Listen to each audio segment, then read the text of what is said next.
தமிழகத்தில் சிறுபான்மை அரசியல் நடந்து கொண்டிருக்கிறது.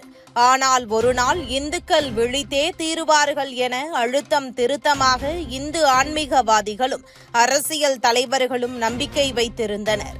ஆனால் இந்துக்களை சாதி ரீதியாகவும் சிறுபான்மை மக்களை மத ரீதியாகவும் பிரித்து வணக்கம், நான் நயினார் நாகேந்திரன் பேசுகிறேன். வரும் 22ஆம் தேதி மதுரையில் முருக பக்தர்கள் மாநாடு நடைபெற இருக்கிறது. அனைவரும் கலந்து கொண்டு சிறப்பிக்குமாறு அன்போடு வேண்டுகிறேன். நன்றி, வணக்கம்.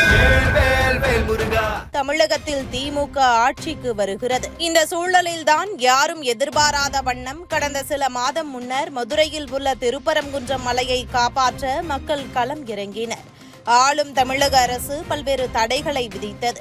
இருப்பினும் நீதிமன்றம் மாலையில் தடையை நீக்கியது. தடையை நீக்கிய 1 மணி நேரத்தில் மதுரையில் திருப்பரங்குன்றம் மலையை காக்க இந்துக்கள் குவிந்த விஷயம் இன்று வரையுமே பலரையும் ஆச்சரியப்பட வைத்திருக்கிறது.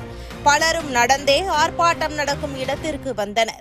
இவை ஒருபுறம் இருக்க, அன்றே மதுரையில் முருக பக்தர்களை ஒருங்கிணைக்கும் மாநாட்டை நடத்த இந்து முன்னணி திட்டமிட்டு நாட்களை குறித்தது. அதன் பலன்தான் இன்று எதிர்பாரா வண்ணம் குடும்பமாக மக்கள் குவிந்து வருகின்றனர். அவர்களிடம் முருகரின் சிறப்பு மற்றும் இந்து மதத்தின் நன்மைகள் குறித்து எடுத்துக் கூற இளம் தலைமுறைக்கு இந்துவாய் பிறந்தது என்ன தவம் செய்தோம் என்பதை உணர்த்தி இருக்கிறது. இதுதான் நடக்கக்கூடாது என ஆளும் திமுகவும் அதன் கூட்டணி கட்சிகளும் நினைத்தன. ஆனால் அவற்றை பின்னுக்கு தள்ளி வெற்றி பெற்றிருக்கிறது இந்துக்களின், குறிப்பாக முருக பக்தர்களின் ஒற்றுமை.